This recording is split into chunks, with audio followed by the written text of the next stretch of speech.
Download aplikasi Bekal Islam dan kunjungi web bekalislam.com. Bismillahirrahmanirrahim. Assalamualaikum warahmatullahi wabarakatuh. Alhamdulillahi ala ihsani wa syukru lahu ala taufiqihi wa amtinani wa asyhadu an la ilaha illallah wahdahu la syarika lahu ta'ziman li sya'ni wa asyhadu anna Muhammadan abduhu wa rasuluhu da'ila ridwani. Allahumma salli alaihi wa ala alihi wa ashabi wa ikhwani. Hadirin dan hadirat yang dirahmati oleh Allah Subhanahu wa taala, kita lanjutkan pelajaran kita tentang As-Sirah An-Nabawiyah. Pada pertemuan lalu telah kita jelaskan tentang orang-orang Yahudi yang mereka sudah mengenal betul tentang Nabi sallallahu alaihi wasallam dan mereka telah menanti-nantikan kedatangan Rasulullah sallallahu alaihi wasallam. Tatkala falamma ja'ahum ma arafu kafaru bih, tatkala datang apa yang mereka tunggu-tunggu, yang mereka nanti-nantikan selama ini, yang mereka bangga-banggakan selama ini, tatkala datang justru mereka kafir kepada Nabi sallallahu alaihi wasallam. Tidak ada sebab kecuali hasadan min indi anfusihim, karena mereka hasad ternyata Nabi terakhir tersebut bukan dari Bani Israel tapi dari suku Arab. Ini yang buat mereka tidak mau beriman kepada Nabi Muhammad sallallahu alaihi wasallam. Dan hasad mereka semakin besar, semakin berkobar tatkala mereka melihat Islam tersebar di kota Madinah di kemudian hari, ya. Tidaklah ada satu rumah pun di kota Madinah kecuali ada orang-orang yang beriman di rumah tersebut kepada Rasulullah sallallahu alaihi wasallam. Demikian juga sekelompok orang-orang penduduk Madinah dari suku Aus Khazraj, ada yang tidak mau beriman kepada Nabi sallallahu alaihi wasallam dan mereka juga bergabung bersama orang-orang Yahudi dalam rangka untuk memusuhi Rasulullah sallallahu alaihi wasallam. Secara umum orang-orang Yahudi semua memusuhi Nabi sallallahu alaihi wasallam, tapi di sana ada tokoh-tokoh mereka, ya, yang nanti kita banyak bercerita tentang mereka di kemudian hari, ya. Ya, tokoh-tokoh Yahudi tersebut di antaranya adalah Huyai bin Akhtab, bapaknya Sofiyah radhiyallahu taala anha, kemudian saudaranya Huyai bin Akhtab yaitu Abu Yasir, kemudian Salam bin Mishkam, Kinanah bin Rabi', kemudian ada namanya Ka'ab bin Ashraf, ya, ini juga ada kisahnya tersendiri. Kemudian Ka'ab bin Asad, Amr bin Jahash, Rifa'ah bin Yazid ibn Tabut, ya. Di antaranya juga ada seorang namanya Ibnu Saluba Al-Fatyuni, ya.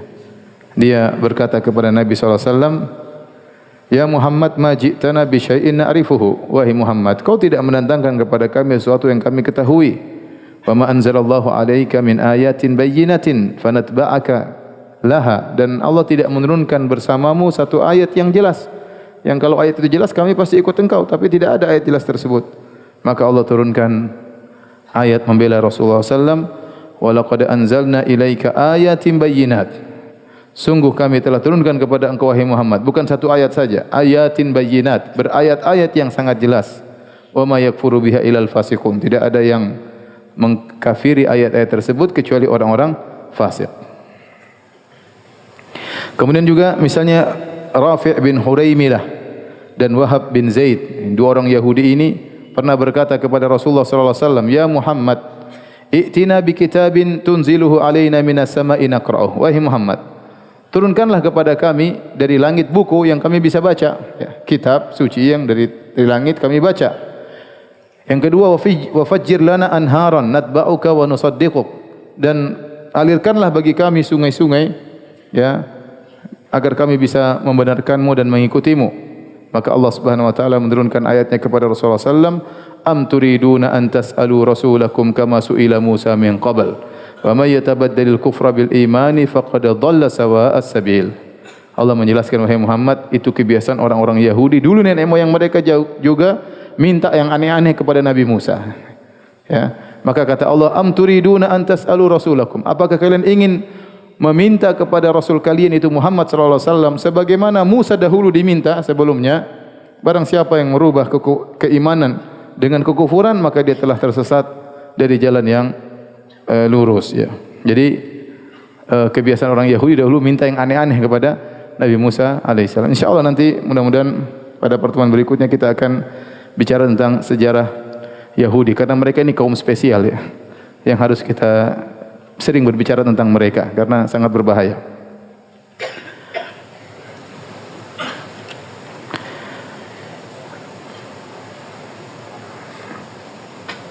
Kemudian juga Imam Al-Bukhari dan Imam Muslim meriwayatkan dalam sahih mereka dari Ibnu Abbas radhiyallahu anhuma bahwasanya Nabi sallallahu alaihi wasallam memanggil sekelompok Yahudi.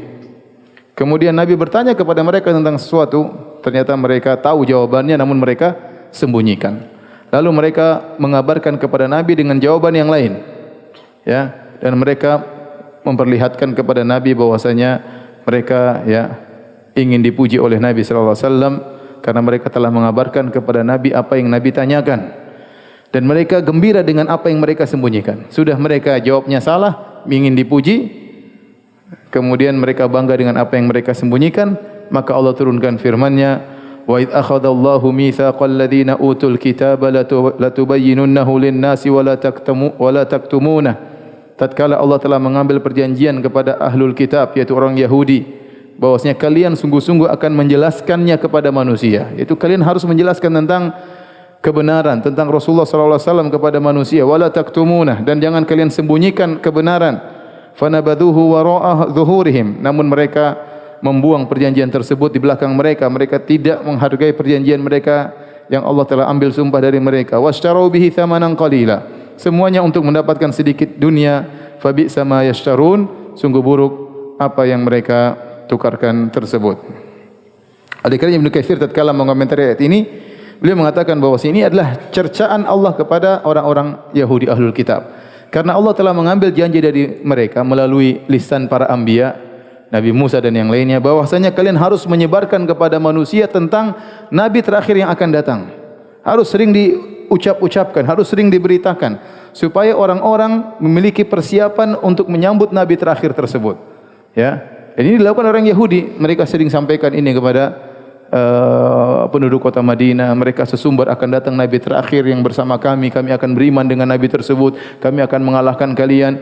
Mereka gembar-gemborkan tentang Nabi ini. Tatkala Nabi tersebut datang, justru mereka yang paling pertama kafir kepada Nabi tersebut. Hanya untuk apa? Ya, untuk washtarau bihi thamanan qalila, untuk mendapatkan sedikit dunia. Ya, untuk mendapatkan sedikit dunia. Dan ini juga peringatan kepada para asatidzah, para dai, para ulama, bahwasanya mereka tidak boleh menyembunyikan kebenaran hanya karena secercah dunia. Maka mereka harus menjawab dengan sesuai yang mereka yakini dari kebenaran. Kata Nabi sallallahu alaihi wasallam, "Man su'ila an ilmin fakatamahu uljima yaumal qiyamah bilijamin minan nar." Bilijamin min nar. Barang siapa yang ditanya tentang suatu kemudian dia sembunyikan jawabannya, padahal dia tahu jawabannya, ya maka dia akan diberi lijamit, semacam tali yang diletakkan di mulutnya yang terbuat dari api neraka. Ya, orang-orang ulama Yahudi dahulu mereka sering menyembunyikan kebenaran yang mereka ketahui hanya karena ingin mendapatkan dunia. Kemudian juga sebagian orang Yahudi datang kepada Rasulullah sallallahu alaihi wasallam. Mereka berkata, "Ya Muhammad, innaka qad arafta anna ahbaru Yahud wa asrafuhum wa sadatuhum." Wahai Muhammad, kau tahu kami adalah para ulama Yahudi. Kami adalah orang-orang mulia di kalangan Yahudi. Kami adalah pemimpin orang-orang Yahudi. Ya, kalau kami ikuti engkau, beriman kepadamu, maka semua Yahudi akan beriman kepada engkau. Jadi mereka kasih penawaran. Kau kan tahu ya Muhammad, kita kalau beriman sama engkau, semua Yahudi akan beriman kepadamu. Dan mereka tidak akan menyelisih kami karena kami sudah beriman kepada anda wahai Muhammad. Tapi ingat, sungguhnya kami ada masalah sama sekelompok Yahudi. Kami punya masalah. Nah, kami ingin kami dan mereka menjadikanmu hakim, kami berhukum kepada engkau. Tapi ingat, kalau kau putuskan perkara, menangkan kami. Kalau kami menang, kami beriman kepada engkau. Subhanallah. Rasulullah SAW tidak mau. Turunlah firman Allah Subhanahu wa taala, "Wa anihkum bainahum bima anzalallahu wa la tattabi' ahwa'ahum." Wahai Muhammad, hukumlah di antara mereka dengan apa yang Allah turunkan dan jangan ikuti hawa nafsu mereka. Wahdharhum an yaftinuka an ba'dhi ma anzalallahu ilaik. Dan hati-hati jangan sampai mereka memfitnah engkau dari sebagian yang Allah turunkan kepada engkau. Fa in tawallaw fa'lam annama yuridullahu an yusibahum bi ba'di dhunubihim wa inna katsiran minan nasi lafasiqun. Afa hukmal jahiliyati yabghun? Apakah mereka mengharapkan hukum jahiliyah? Ya. Wa man ahsanu minallahi hukman liqaumin yuqinun. Dan hukum siapakah yang lebih terbaik daripada hukum Allah bagi orang-orang yang beriman. Kemudian juga sebagian Yahudi ini brengsek semuanya, brengsek semuanya. Datang sekelompok Yahudi, mereka berbicara di antara mereka, kata mereka, "Ta'alu nu'minu bima unzila ala Muhammad wa ashabi ghudwatan wa nakfuru bihi ashiyatan hatta nulabbisa alaihim." Begini aja, kita pagi-pagi pura-pura beriman sama Muhammad. Sore kita kufur lagi, ya. Siapa tahu ya kita bikin bingung mereka, ya. Siapa tahu nanti mereka ngikutin kita, siapa tahu mereka nanti menjadi kufur. Jadi kita pura-pura beriman, kita bikin syubhat, ya. Sorenya kita kafir lagi, ya. Jadi di depan mereka kita pura-pura beriman. Kalau mereka sudah pulang, kita kafir di belakang. Jadi mereka ini orang Yahudi menghalalkan segala cara. Mereka menghalalkan segala cara. Jadi perlu anda ketahui, antum ketahui, antara Yahudi dengan selain Yahudi tidak ada halal haram, ya. Semuanya halal.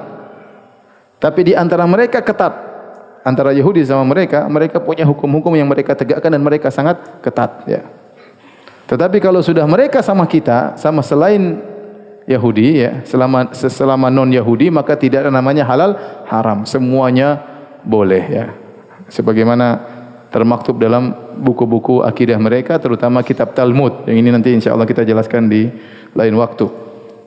Maka tatkala mereka menghalalkan cara untuk merusak kaum muslimin, mereka bilang, udah kita pura-pura beriman aja. Kalau kita Islam enggak boleh pura-pura syirik, enggak boleh. Kita biar orang-orang non muslim masuk Islam, kita pura-pura musyrik aja, ya. Musyrik, kemudian kita gaul sama mereka, pura-pura beribadah, ya, menyembah berhala sama mereka, kita kasih syubhat, nanti sore kita masuk Islam lagi. Kita enggak boleh seperti itu. Tapi mereka boleh, ya. Makanya kaidah mereka al-ghayah tubarrirul wasilah. Tujuan menghalalkan segala cara. Pokoknya tujuannya ini, apapun yang boleh kita lakukan, yang penting tujuannya ini. Tujuannya agar orang-orang Islam bisa meninggalkan murtad, meninggalkan agama mereka. Maka kita tidak apa-apa pura-pura masuk Islam. Maka Allah turunkan firman-Nya, "Ya ahlal kitab, lima talbisunal haqqa bil batil wa taktumunal haqqa wa antum ta'lamun." Wahai ahlul kitab, kenapa kalian mencampur adukan antara kebenaran dengan kebatilan dan kalian menyembunyikan kebenaran padahal kalian mengetahui kebenaran tersebut. Wa qala ta'ifatu min ahlil kitabi aminu billadzi unzila alladziina amanu wajhan nahar waqfuru akhirahu la'allahum yarji'un. Sebagian ahlul kitab berkata, marilah kita beriman kepada yang diturunkan kepada Muhammad di pagi hari, nanti sore kita kafir lagi, siapa tahu mereka murtad. Inilah orang-orang Yahudi. Kemudian, ya, Allah Subhanahu wa taala melarang kaum muslimin, ya, untuk berkasih sayang sama orang-orang Yahudi. Makanya tatkala ada sebagian kaum muslimin menampakkan kasih sayang kepada dua tokoh Yahudi, yaitu Rifa'ah bin Zaid dan Suwaid bin Harith, dan mereka ini orang Yahudi munafik, ya. Kemudian ada sebagian kaum muslimin menampakkan kasih sayang kepada mereka, maka Allah tegur. Kata Allah, "Ya ayyuhalladzina amanu la tattakhidhul ladzina ittakhadhu dinakum huzwan wa la'iban minal ladzina utul kitaba min qablikum wal kuffara awliya." Wahai orang yang beriman, janganlah kalian menjadikan orang-orang Yahudi ahlul kitab yang mempermainkan agama ini, menjadikan agama sebagai senda gurau dan permainan, ejekan dari kalangan Yahudi dan juga orang-orang kafir. Jangan kalian menjadikan mereka sebagai wali-wali kalian. Wattaqullaha in kuntum mu'minin. Bertakwalah kepada Allah jika kalian benar-benar beriman.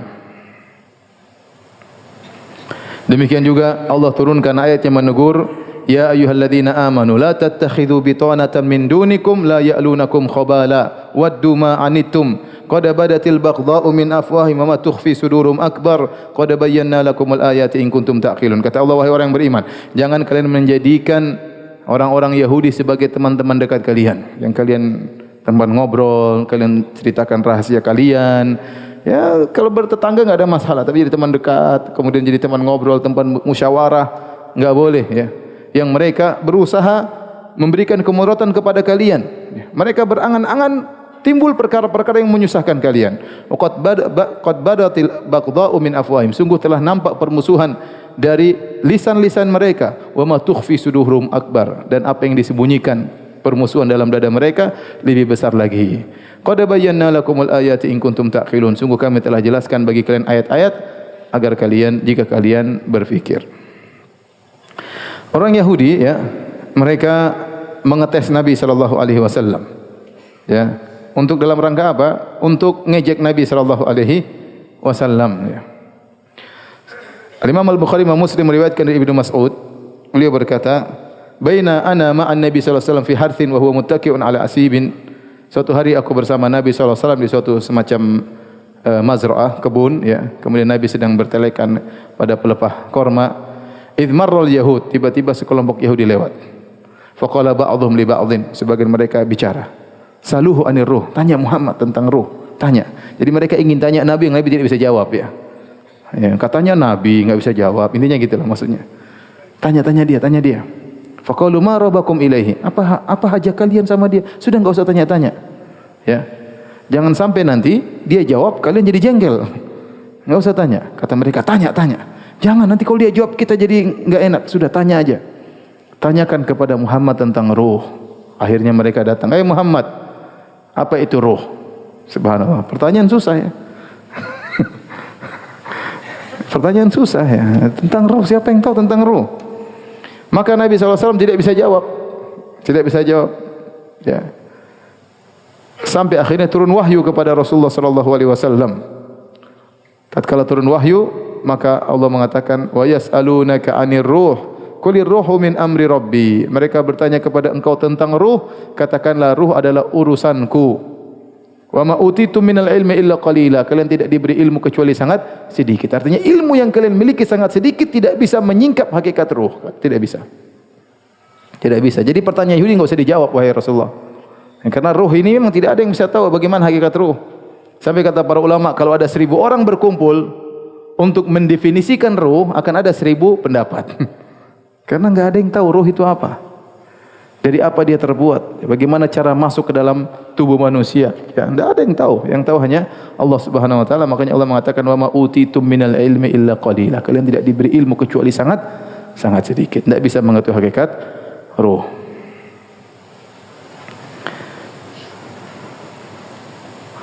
Demikian juga mereka datang kepada Rasulullah, mereka berkata, "Ya Abul Qasim, wahai Muhammad, sampaikanlah kepada kami tentang beberapa perkara.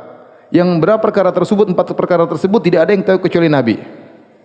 Kami ingin ngetes engkau, ya, maksudnya kau ini Nabi atau bukan. Ada 4 perkara tidak ada yang tahu kecuali Nabi." Kata Rasulullah SAW, silakan kalian tanya kepadaku, dengan syarat kalian harus berjanji.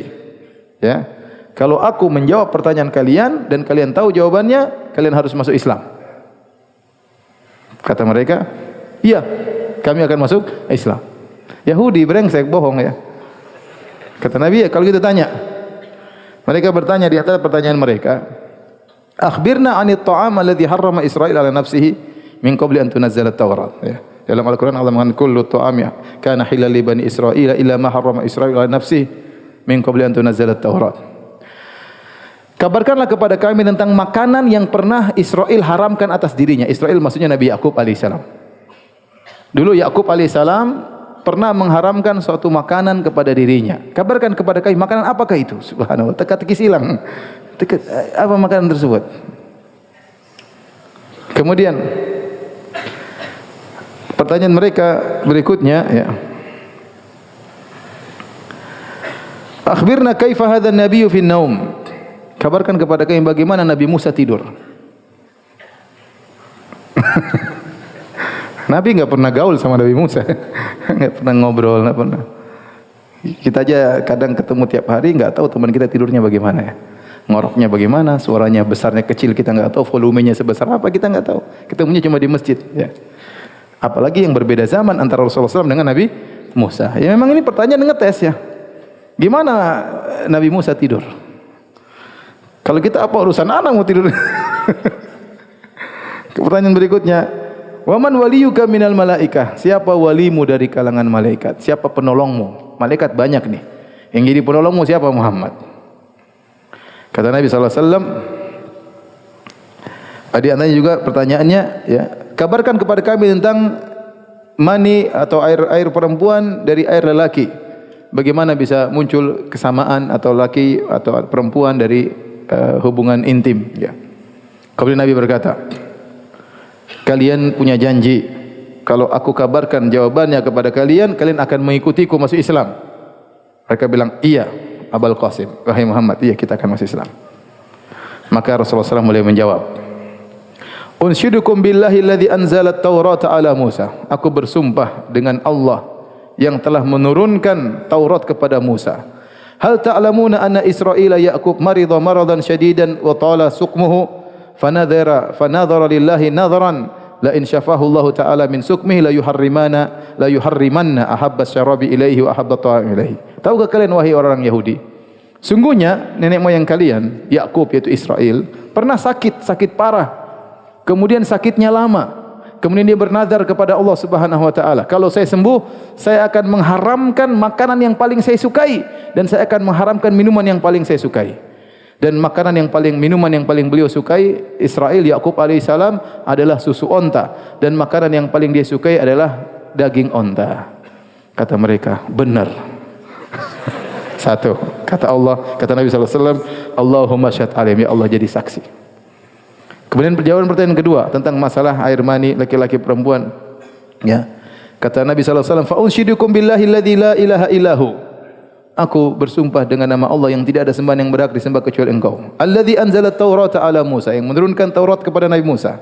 Hal ta'lamuna annama ar-rajuli ghalidhun abyadu annama al-mar'ati raqiqun asfar fa ayyuhuma ala kana lahul walad wa syabah bi idznillah. Tahukah kalian wahai orang Yahudi, sungguhnya air mani lelaki yaitu putih dan kental, adapun wanita tipis dan kekuning-kuningan. Maka mana di antara keduanya yang lebih mengungguli air maninya, maka disitulah akan muncul anak kemiripan dengan izin Allah Subhanahu wa ta'ala. Kata mereka, Allahumma na'am, benar. Kata Rasulullah SAW, Allahumma syahid alaihim, ya Allah. Ini yang kedua. Jawaban yang ketiga tentang tidurnya siapa? Nabi Musa. Kata Nabi SAW, fa unsyidukum billahi alladzi anzala at-taurata ala Musa. Aku bersumpah dengan nama Allah yang telah menurunkan Taurat kepada Nabi Musa.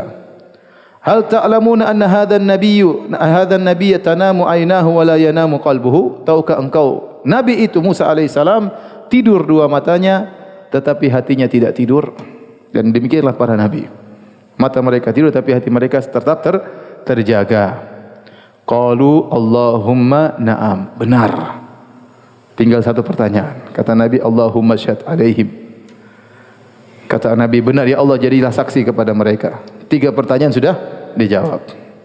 Akhirnya mereka tahu, tinggal pertanyaan terakhir.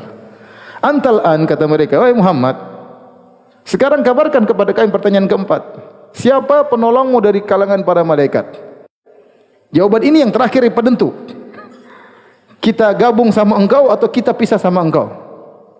Rasulullah SAW jawab, wali Jibril walam yab'atsillahu azza wa jalla nabiyyan qatila huwa waliyuhu. Penolongku adalah Jibril alaihissalam dan tidak seorang nabi pun yang Allah utus kecuali penolongnya adalah malaikat Jibril. Kata mereka, inilah permasalahannya. Kami tidak mau sama engkau, ya. Kalau seandainya penolongmu malaikat yang lain, kita jadi teman. Kalau enggak, jadi mereka memang benci sama siapa? Jibril. Fama yamna'ukum an tusaddiquhu. Kenapa kalian tidak membenarkan Jibril? Kata Rasulullah SAW. Kata mereka, innahu aduwuna minal malaika. Itu malaikat satu itu musuh kami. Masya Allah. Yahudi kurang ajar bermusuhan sama malaikat Jibril. Kata Allah turunkan firman-Nya, kul man kana aduwwan li Jibril fa innahu nazzalahu ala qalbika bi idznillah. Barang siapa yang bermusuhan kepada Jibril, sungguhnya Jibril telah menurunkan Al-Qur'an kepada hatimu dengan izin Allah Subhanahu wa taala. Intinya mereka tidak mau beriman karena jengkel sama malaikat Jibril. Kemudian juga Al-Imam Al-Bukhari, Imam Muslim meriwayatkan dalam sahih mereka berdua dari Abdullah bin Umar radhiyallahu anhuma. Kata Ibnu Umar, orang-orang Yahudi datang kepada Rasulullah sallallahu alaihi wasallam dan mereka menyebutkan ada seorang lelaki di antara mereka berzina dengan seorang wanita. Terang-terangan atau sembunyi-sembunyi? Sembunyi-sembunyi tentunya, sembunyi-sembunyi. Faqala lahum Rasulullah sallallahu alaihi wasallam, maka Rasulullah SAW berkata kepada mereka. Jadi mereka sampaikan kepada Nabi. Kata Nabi, "Ma tajiduna fit Taurati fi sya'nir rajm?" Apa yang kalian dapati dalam Taurat tentang hukum rajam? Ada enggak Taurat sebutin rajam dalam Taurat? nyebut-nyebut rajam. Faqalu, mereka berusaha mengelak seakan-akan tidak ada rajam di Taurat. Kata mereka, nafdhahuhum wa yujladun.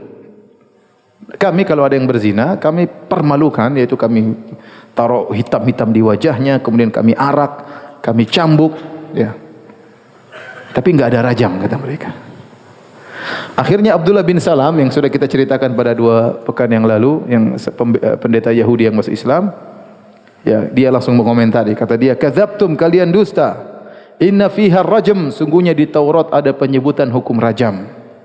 Fa'atau bit-Taurati fanasharuha, lalu mereka datangkan Taurat, mereka buka Taurat. Taurat dulu dibuka lebar. Suruh cek mana rajam. Fa wada ahaduhum yadu ala ayati rajam. Kemudian mereka satunya buka sambil nutup ayat. Situ ada ayat rajam. Enggak ada. Enggak ada. Faqara, mereka baca sebelumnya dan sesudahnya, tidak ada rajam. Kata Abdullah bin Salam, irfa yadak, ente angkat tanganmu. Diangkat, oh iya ada rajam. Kata mereka, benar-benar Muhammad, ada ayat rajam. Ya memang udah tahu, cuma mereka sembunyi. Kalau udah ketahuan mau apa lagi? Jadi dalam riwayat yang lain mereka datang kepada Nabi SAW, kemudian ada seorang lelaki Yahudi sedang dikasih coretan hitam di wajahnya, ya, mungkin dengan arang, kemudian dicambuk. Kemudian Nabi panggil, ahakada tajiduna hadza zina fi kitabikum? Apakah begini cara hukum had kepada orang yang berzina dalam Taurat? Kata mereka, iya begini Muhammad, memang begini. Ya. Akhirnya Rasulullah SAW bertanya, anshuduka billah alladhi anzala Taurat ala Musa. Panggil ulama kalian. Aku meminta kepada engkau dengan bersumpah dengan nama Allah yang telah menurunkan Taurat kepada Musa. Ahakadha tajiduna hadza zina fi kitabikum? Apakah begini cara menegakkan hukum had kepada orang yang berzina dalam Taurat? Akhirnya dia mengaku, kata dia, la wallahi, tidak begitu. Ya.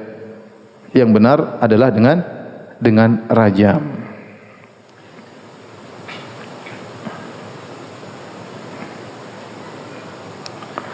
Taib itu diantara contoh-contoh ya kelakuan orang-orang Yahudi kepada Rasulullah sallallahu alaihi wasallam. Tatkala Nabi sallallahu alaihi wasallam tiba di kota Madinah, ya, tidak semua orang langsung masuk Islam. Sebagian suku Aus dan Khazraj, ya, karena penduduk kota Madinah suku Aus dan suku apa? Al-Khazraj. Tatkala mereka masuk Islam, mereka diberi gelar dengan kaum Ansar, yaitu para penolong. Karena mereka adalah Ansarul Muhajirin, mereka yang telah menolong kaum Muhajirin, ya. Tapi namun tidak semua masuk Islam. Sebagian mereka tetap bertahan dalam kesyirikan mereka. Ya. Dan bahkan, ya, sebagian mereka pergi ke Mekah bergabung dengan orang Quraisy, kemudian memprovokasi orang-orang Quraisy untuk menyerang kaum muslimin. Di antara para provokator dari kota Madinah yang memprovokasi orang-orang Quraisy untuk menyerang kaum muslimin adalah Abu Amir Ar-Rahib. Abu Amir Ar-Rahib ini bapaknya Handhalah Ghusilul Malaikah. Di antara pahlawan Islam sahabat yang meninggal di perang Uhud namanya Handhalah. Beliau ini waktu ikut perang belum sempat mandi junub, sehingga waktu meninggal dunia Nabi melihat para malaikat memandikannya. Nabi bertanya, coba tanyakan kepada istrinya, ada apa gerangan kok dimandingkan oleh malaikat? Ternyata dia belum sempat mandi junub, dia sudah ikut peperangan, akhirnya mati syahid. Dia mati syahid dan di surga. Bapaknya penjahat besar. Bapaknya penjahat besar, namanya Abu Amir. Abu Amir, yaitu Amr bin Saifi, ya, dari suku Aus, dari suku Al-Aus, ya. Dia ini waktu di zaman jahiliyah dia masuk Nasrani. Kemudian dia membaca Alkitab. Kemudian dia punya ibadah. Orang-orang senang dengan dia karena dia menasihati dan yang lainnya. Sehingga orang banyak mendengarkan wejangan-wejangannya. Tatkala Nabi datang dia hasad. Karena semua orang berpaling meninggalkan dia menuju kepada siapa? Rasulullah sallallahu alaihi wasallam. Tadinya dia yang jadi ustaz, ya. Kemudian datang Nabi sallallahu alaihi wasallam, dia ditinggal, orang-orang pada pergi menuju ke Rasulullah sallallahu alaihi wasallam. Maka dia pun jengkel, dia hasad. Kemudian dia pun pergi menuju ke Mekah memprovokasi orang-orang Quraisy, ya, untuk menyerang kaum muslimin.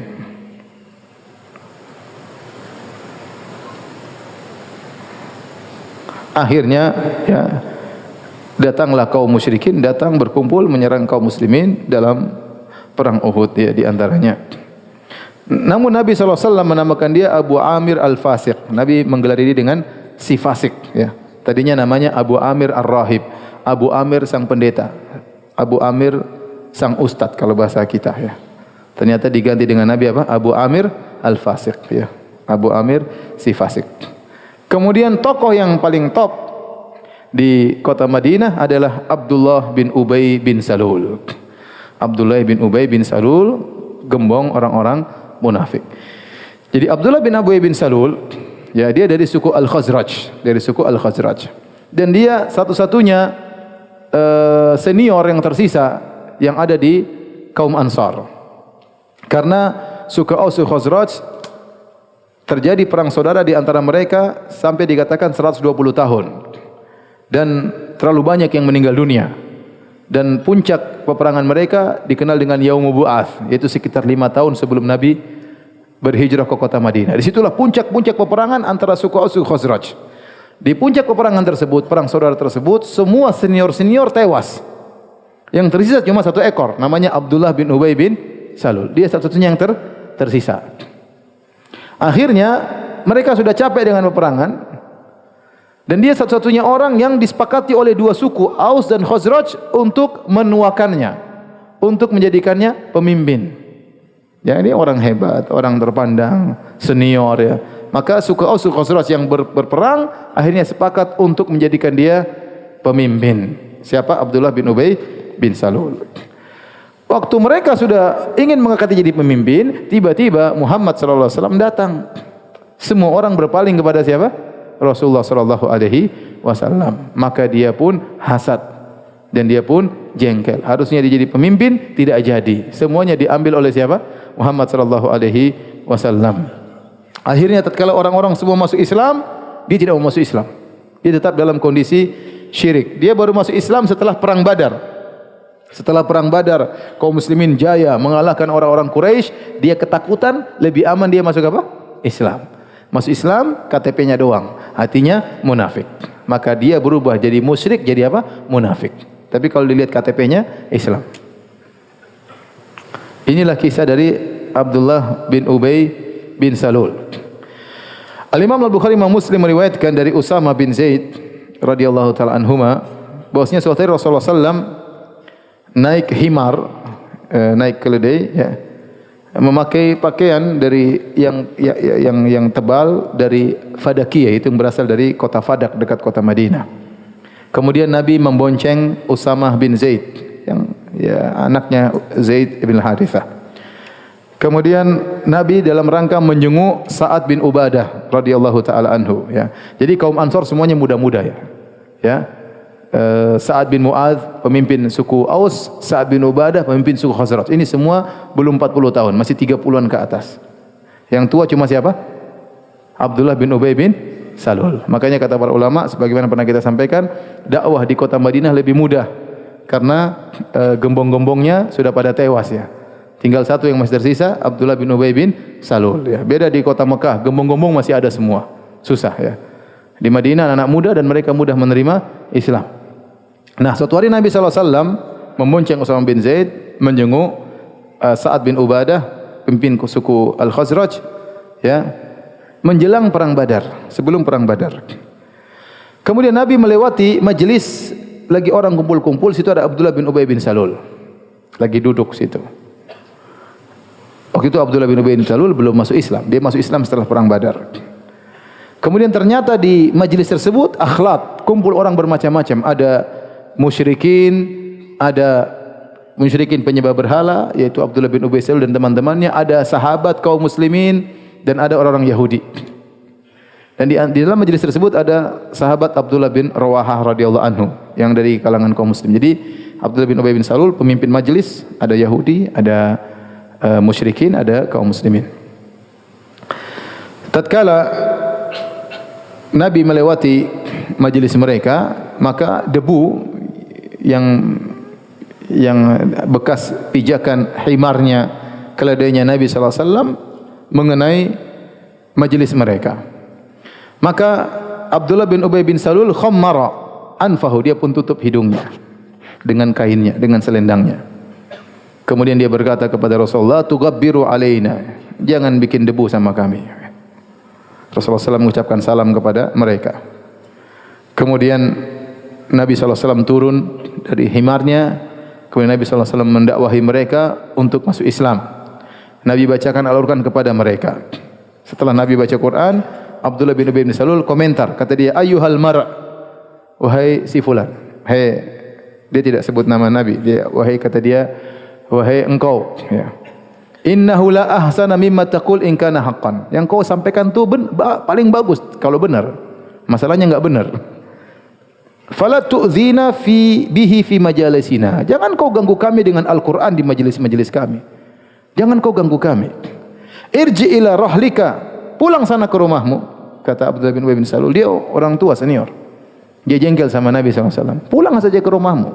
"Faman ja'aka faqsus alaihi." Sudah kau duduk aja di rumahmu. Kalau ada yang datang, cerita sana, cerita kisah-kisahmu itu.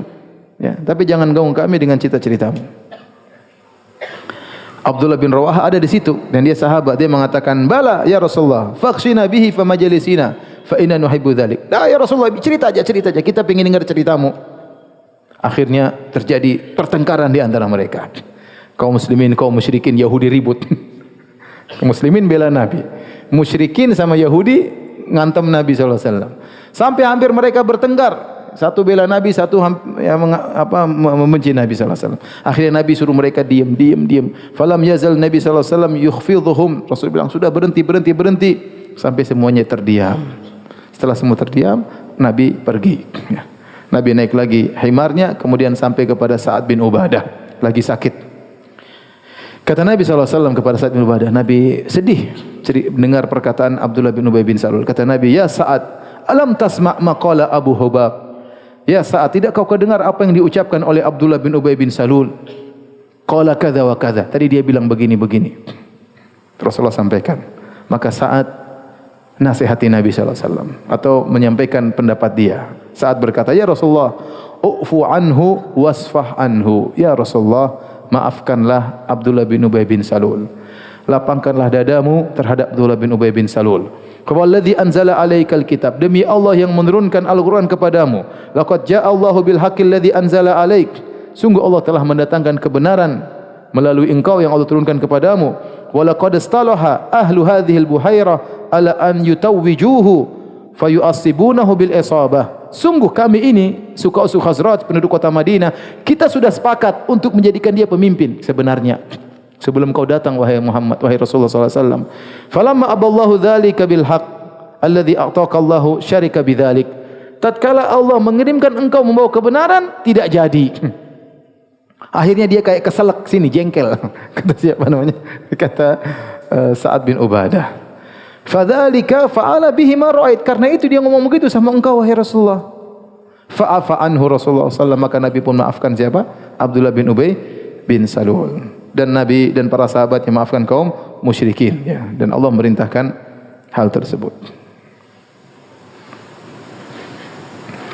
Dalam riwayat yang lain dari Anas bin Malik, dikatakan kepada Nabi SAW, "Lau ataita Abdullah bin Ubay." Ya Rasulullah, bagaimana kalau kau datang menemui Abdullah bin Ubay bin Salul?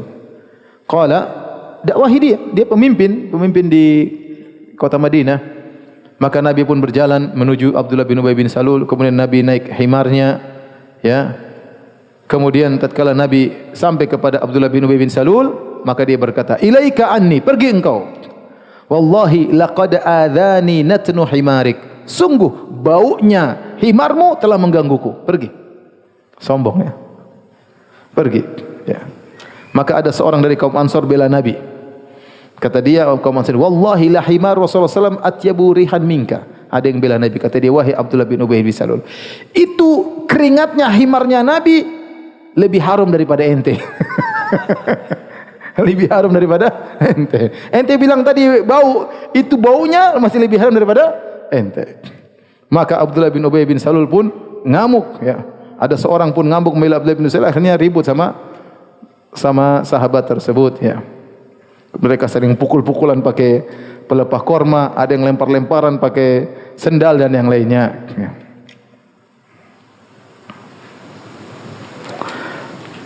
Baik.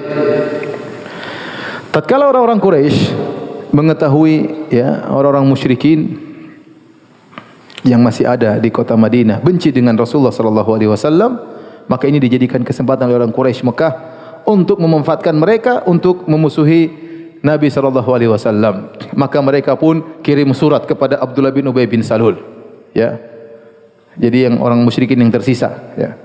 Kemudian mereka menulis, kata mereka, wahai Abdullah bin Ubay bin Salul dan para pengikutnya, sungguhnya kalian telah menaungi musuh kami Muhammad, ya. Kami bersumpah dengan nama Allah, kami akan menyerang kalian. Kami akan menyerangnya Muhammad tersebut, atau kalian usir dia. Sungguh kami akan berjalan menuju kalian, ya. Kalau kalian tidak mengusir dia, kami akan menyerang kalian. Ini ancaman dari orang-orang Quraisy. Jadi mereka tulis surat, ente semua sudah naungi Muhammad, sekarang usir dia dari negeri kalian. Kalau tidak, kami akan datang, kami serang kalian juga sekalian.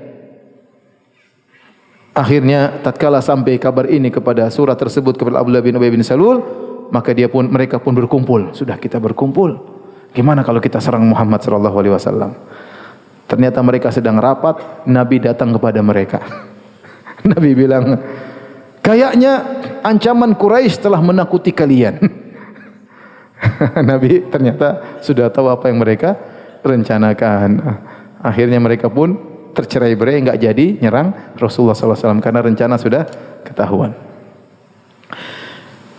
Namun sejak saat itu, ya, maka Rasulullah SAW setiap tidur maka ada sahabat yang menjaga Nabi SAW, ya. Selalu ada yang menjaga Nabi SAW karena dikhawatirkan ada di antara orang-orang musyrikin tersebut yang masih di kota Madinah akan menyerang Rasulullah SAW. Kemudian sebagian sahabat berkata, fabaina nahnu kadzalik sami'na khashkhashata silah. Tatkala kami sedang berjaga begadang menjaga Nabi SAW, tiba-tiba kami mendengar bunyi pedang, ya, pedang. Kemudian Nabi bertanya, man hadha? Siapa ini? Kau ada bunyi pedang. Maka Sa'ad bin Waqqas berkata, Sa'ad bin Abi Waqqas. Aku Sa'ad bin Abi Waqqas yang datang membawa pedang. Kata Rasulullah SAW, ma ja'a bika? Apa yang buat kau datang kemari? Kata dia, waqa'a fi nafsi khaufun ala Rasulillah faji'tu ahrusuhu. Terbetik dalam hatiku kekhawatiran terhadap Nabi, maka aku pun datang untuk menjaganya.